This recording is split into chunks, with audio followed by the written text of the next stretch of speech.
Welding ஆலமரமே இருக்கீங்களா? நீங்க பார்க்க வேண்டிய வீடியோ தாங்க இது.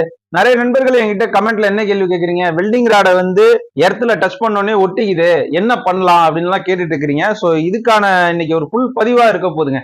வெல்டிங் எப்படி நம்ம ஸ்டார்ட் பண்ணணும், ரெண்டாவது பிளாட் பொசிஷன்ல எப்படி வெல்டிங் பண்ணணும், வெல்டிங்ல வந்து பொரோசிட்டினா என்ன, நிறைய நண்பர்களுக்கு அதுவே வந்து ஒரு கன்ஃபியூஷனா இருக்கு. ப்ளோவல்ஸ்னா என்ன, ப்ரோசிட்டினா என்ன, இதெல்லாம் நிறைய கன்ஃபியூஷன்ஸ் இருக்கு. ஸோ நிறைய விஷயங்களை ஒரு 5 நிமிஷம் பதிவுல பார்க்க போறோம். வீடியோ ஸ்கிப் பண்ணாம பாருங்க. மறக்காம சேனல் இன்னும் நீங்க சப்ஸ்கிரைப் பண்ணாம பார்த்துட்டு இருக்கீங்க. ஸோ மறக்காம சப்ஸ்கிரைப் பண்ணி இன்னொரு நண்பர்களுக்கு ஷேர் பண்ணுங்க. யாரோ ஒருத்தவங்க உங்களால தொழில் கத்துப்பாங்க. இன்னைக்கு நம்ம வெல்டிங் பண்றதுக்கு முன்னாடி கவனிக்க வேண்டிய விஷயங்கள். ஃபர்ஸ்ட் நான் எடுத்துக்கக்கூடிய ராடு, நிறைய நண்பர்கள் வந்து என்ன வெல்டிங் ராடு எடுத்துக்கூட தெரியாம எடுத்துக்கிட்டு இருக்கீங்க. நான் வந்து எம்எம் கணக்குல சொல்றேன். ஃபர்ஸ்ட் வந்து எம்எம் கணக்குல சொல்றதுக்கு முன்னாடி நார்மலா நம்ம ஊர்ல எல்லாம் சொல்லுவோம்ல, அந்த மாதிரி சொல்லட்டுமா? இந்த வெல்டிங் ராடு வந்து 10 kg வெல்டிங் ராடுங்க.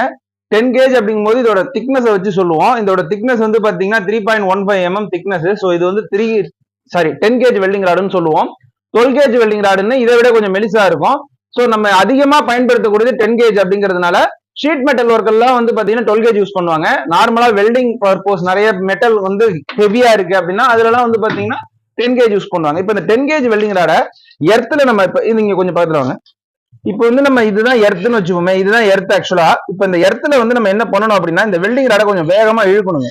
வெல்டிங் கத்துக்கூடிய நண்பர்கள் கொஞ்சம் வேகமா இழுங்க. வெல்டிங் ராடை வந்து ஒட்ட விடாதீங்க. ஒட்ட விட்டீங்கன்னா இந்த மாதிரி இன்வெர்டர் வெல்டிங் மிஷினா இருந்துச்சுன்னா சீக்கிரத்துல வந்து உள்ள இருக்கக்கூடிய ஐசி எல்லாம் வீணா போயிடும்.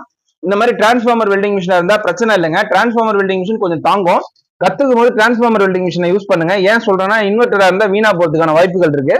எர்த்துல டச் பண்ணி இப்படி கொஞ்சம் கொஞ்சமா வேகமா இழுங்க. இப்போ நான் எப்படி இழுக்கிறேன் அப்படிங்கறத நீங்க செக் பண்ணீங்கன்னா உங்களுக்கு தெரியும்.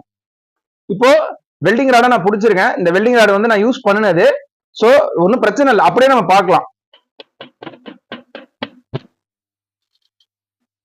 நிறைய நண்பர்கள் வந்து என்ன சொல்றீங்க அப்படின்னா, இப்போ வந்து இந்த மாதிரி வைக்கும் போது என்ன ஆகுது, இப்படி வெல்டிங் வர மாட்டேதுங்க. வெல்டிங் வரதுக்கு பதிலா அப்படியே ஒட்டிக்குது.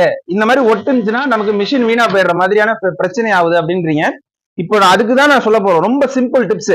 இப்போ என்ன பண்ணுங்க, வெல்டிங் ராட்ல இந்த மாதிரி அதாவது நீங்க கொஞ்சம் பக்கத்துல வாங்கலாம். இந்த எட்ஜஸ் பாத்தீங்கன்னா உங்களுக்கு தெரியும், ஒரு கிளியர் கட்டா இல்ல பாருங்க. இது வந்து கிளியரா இல்லாதது. இப்ப ஒட்டிடுச்சு, ராடு வந்து ஒட்டிடுறதுனால இந்த மாதிரி இருக்கு. இப்ப ராடை வந்து முனையை கிளீன் பண்றேன் பாருங்க. இப்போ உங்களுக்கு தெரியுது, இங்க பாருங்க. இப்போ கிளியர் பண்ணின ராடோட எட்ஜஸ் எப்படி இருக்கு அப்படிங்கறத நல்லா கிளியரா பாருங்க. இந்த மாதிரி நம்ம ராடை கிளியர் பண்ணோம். இப்ப வெல்டிங் ராடு ஒட்டுது இல்ல, இப்போ ஒட்டாம நீங்க எப்படி வெல்டிங் பழகணும் அப்படிங்கறத நான் சொல்லி தரேன் பாருங்க. இப்போ இந்த மாதிரி வேகமா, இந்த மாதிரி வேகமா, இந்த மாதிரி நீங்க என்ன பண்ணணும், பொறுமையா இழுத்துட்டே போகணும். அப்படியே ஒரு கட்டத்துக்கு மேல வந்து அப்படியே வெல்டிங்கை நிறுத்திடுங்க. இப்ப வெல்டிங்கை நிறுத்திட்டீங்கன்னா உங்களுக்கே தெரியும் இப்ப வெல்டிங் ஆயிருக்கு. சோ இவ்வளவுதாங்க கனம், இவ்வளவுதான். இப்படிதான் நம்ம வந்து வெல்டிங் பண்ணணும். பொதுவா வந்து பாத்தீங்கன்னா வெல்டிங் ராடுக்கும் அந்த கேஜுக்கும், அதாவது பனி அந்த இந்த கேஜ் இருக்கு இல்லையா, வெல்டிங் பண்றோம் இல்லையா, சோ அந்த ஜாபுக்கும் வெல்டிங் ராடுக்கும் கேப் எவ்வளவு வைக்கணும்னு கேக்குறீங்க. இந்த வெல்டிங் ராடு இருக்கு பாத்தீங்களா, இந்த கேஜை பாத்துக்கோங்க. 10 kg வெல்டிங் ராடு அளவுக்கு நீங்க வந்து மென்ஷன் பண்ணி வெல்டிங் பண்ணணும். இப்போ உங்களுக்கு தெரியுது ரெண்டுத்தையும் எவ்வளவு கேப் இருக்கு பாத்தீங்களா, இங்க பக்கத்துல காட்டுங்க. இப்போ உங்களுக்கு தெரியுதுங்க, இது வந்து ஒரு வெல்டிங் ராடு கணத்துக்கு வந்து நம்ம வந்து இடையில விட்டுருக்கோம். இப்போ உங்களுக்கு தெரியுது. ஓகே, இப்ப உங்களுக்கு புரிஞ்சிருக்கும்னு நம்புறேன். இப்போ வெல்டிங் வந்து ஒட்டாம எப்படி பண்ணணும் அப்படின்னா ரொம்ப சிம்பிள். இப்படியே இழுத்துட்டே இருங்க. ஒரு 2-3 சிங்கிள் இந்த மாதிரி இழுத்துட்டே இருங்க. இந்த மாதிரி இழுத்துக்கிட்டே என்ன பண்ணுங்க, ஒரு கட்டத்துக்கு மேல வெல்டிங் ராட கையை இழுக்கிறத நிறுத்தி ஹோல்டு பண்ணிடுங்க. இதோ பாருங்க, இந்த மாதிரி இழுத்துக்கிட்டே என்ன பண்ணுங்க, ஒரு கட்டத்துல வந்து அப்படியே ஹோல்டு பண்ணிடணும். அப்படியே ஹோல்டு பண்ணீங்க அப்படின்னா ஆட்டோமேட்டிக்கா வெல்டிங் ஆகிட்டே இருக்கும். இவ்வளவுதாங்க. அப்படியே என்ன பண்ணணும், பொறுமையா கையை இழுத்துக்கிட்டே வாங்க. இப்ப நான் பொறுமையா இழுத்துட்டு வரேன். நான் கண்ணாடி யூஸ் பண்ணல, நான் வந்து கேமராவை பார்த்து பேசிட்டு இருக்கேன். ஆனா ஆட்டோமேட்டிக்கா கை வெல்டிங் பண்ணிட்டு இருக்கு பாத்தீங்களா. ஸோ ரொம்ப சிம்பிள். இதே விஷயத்த நீங்களும் ஃபாலோ பண்ணலாம். இங்க வந்து பாத்தீங்கன்னா தெரியும் உங்களுக்கு, இப்போ வெல்டிங் ஆயிட்டு இருக்கா. இது வரைக்கும் நம்ம வந்து கரம்டான்னு இழுத்துருக்கோம். பட் இதுக்கு இந்தாண்ட பாத்தீங்கன்னா வெல்டிங்கா வந்திருக்கு. ஸோ இந்த மாதிரி தான் வந்து ராடு ஒட்ட விடாம நம்ம வெல்டிங் பண்றது, சரிங்களா. இப்போ போசிட்டினா என்ன, வெல்டிங்ல வந்து பிளவுல்ஸ் விடுறதுனா என்ன அப்படின்னு நிறைய பேர் கேட்டுட்டு இருக்கீங்க. பிளவுல்ஸ் தான் விட்டு இல்ல ப்ரோசிட்டி, அதாவது ஓட்டையா வெல்டிங் அடிச்சிட்டீங்க அப்படின்னா அந்த வெல்டிங் உறுதி தன்மையா இருக்காது. உங்களோட வேலையை வந்து ரிஜெக்ட் பண்றதுக்கு வாய்ப்பு இருக்கு. இப்போ அது எப்படி அப்படிங்கறதையும் நம்ம இப்போ பார்த்துடலாம். ஸோ அப்படியே வீடியோ ஸ்கிப் பண்ணாம பாருங்க. இப்ப பாத்தீங்கன்னா நான் வெல்டிங் வந்து ஸ்டார்ட் பண்ண போறேன். ப்ரோசிட்டினா எப்படி இருக்கும், ப்ரோசிட்டியை விட்டா நமக்கு எப்படி இருக்கும் வெல்டிங் அப்படிங்கறத பார்க்கலாம்.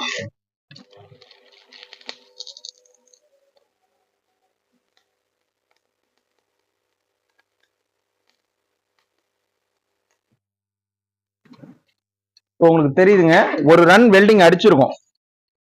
இந்த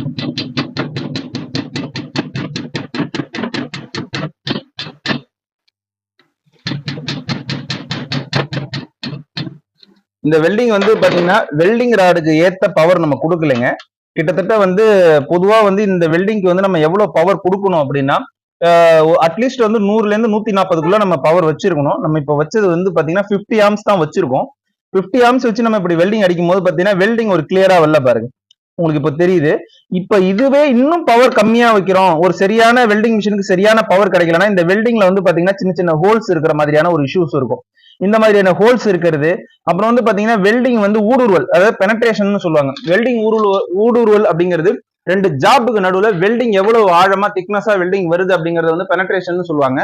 சோ அதுவும் நமக்கு சரியா இருக்காது, பெனட்ரேஷன் விடுபடும். அப்படி விடுபட்டுச்சுன்னா அந்த ஜாப் ரிஜெக்டட் ஆயிடும். அதே மாதிரி இப்போ இந்த நிமிஷம் நீங்க இப்ப இந்த வெல்டிங் பாத்தீங்களா, சரியான பவர் நம்ம கொடுக்கல. என்ன காரணம் அப்படின்னா இது வந்து 10 கேஜ் ராடு. இந்த 10 கேஜ் ராடுக்கு நம்ம எவ்வளவு பவர் வச்சிருக்கணும் ஆயம்ஸ் அப்படின்னா அதிகபட்சம் ஒரு 150 வரைக்குமாவது வச்சு நம்ம வெல்டிங் பண்ணிருக்கணும். நம்ம வச்சிருக்கிறது வெறும் 50 ஆம்ஸ் வச்சு வெல்டிங் பண்ணிட்டு இருக்கோம். 50 ஆம்ஸுக்கு அது இப்படிதான் வெல்டிங் வரும். இந்த மாதிரி நம்ம வெல்டிங் பண்ணும்போது வெல்டிங் பண்ணலாமா அப்படின்னு நிறைய பேர் கேக்குறீங்க. 50 ஆம்ஸ்லாம் வச்சு வெல்டிங் பண்ணலாமா? ராடுலயே கொடுத்துருக்காங்க நமக்கு வந்து 100ல இருந்து 150 வரைக்கும் வச்சு அடிக்கணும்னு இந்த வெல்டிங் ராடு பாக்கெட்லயே சஜஷன் பண்ணிருக்காங்க. நான் வந்து 50ல வச்சு வெல்டிங் அடிக்கலாமா அப்படின்னு கேக்குறீங்க. அதுக்கு வந்து சின்ன எக்ஸாம்பிள் இந்த மாதிரி தகரம் ஷீட் மெட்டல் ஒர்க்.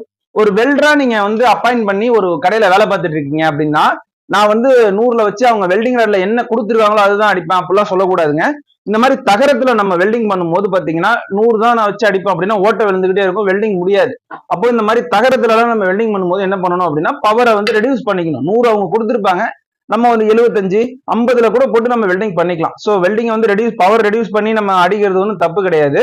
ஹெவியான மெட்டல் ஒரு 6mm 8mm பிளேட்ல எல்லாம் வெல்டிங் பண்ணும்போது 100ல இருந்து 150 வச்சு நீங்க வெல்டிங் பண்ணலாம். ஒருவேளை அதுல கூட பவர் பத்தல அப்படின்னா 200 ஆம்ஸ் கூட வச்சு அடிக்கலாம். என்னடா வெல்டிங் ராட் பாக்கெட்லயே 100ல இருந்து 150 தான் கொடுத்துருக்காங்க அப்படின்னா அவங்க கொடுத்துருக்கிறது ஜென்டிலா நமக்கு தேவையான ரெக்கமெண்டட் ஆம்பியர் தான்.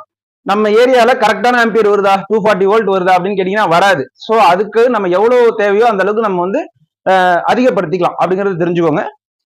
இப்போ நம்ம ஒரு 100, அதாவது இந்த வெல்டிங் ராடுக்கு ஏத்த பவர் வச்சு நம்ம வெல்டிங் பண்ண போறோம். இப்போ வந்து பாத்தீங்கன்னா ஒரே வெல்டிங் ராடு நம்ம வந்து 50 ஆம்ஸ்ல வந்து வெல்டிங் பண்ணி உங்களுக்கு காட்டிட்டேன். இதே வெல்டிங் ராட்ல கரெக்டான ஆம்பியர் வச்சு நம்ம வெல்டிங் பண்ணும்போது எப்படி இருக்கு அப்படிங்கறதையும் பாருங்க.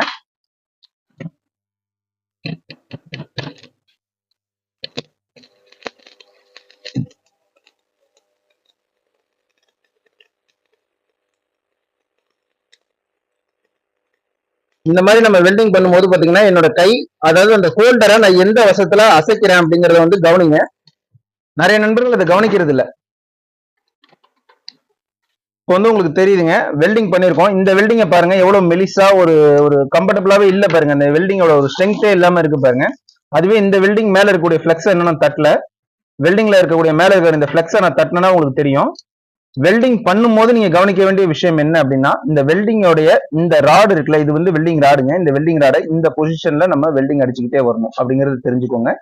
உங்களுக்கு தெரியுது, இந்த பொசிஷன்ல நம்ம வெல்டிங் அடிச்சுட்டு வரும்போது வெல்டிங் வந்து பினிஷிங்கா இருக்கும். இப்ப மேல இருக்கக்கூடிய பிளெக்ஸை நான் தட்டுறேன்.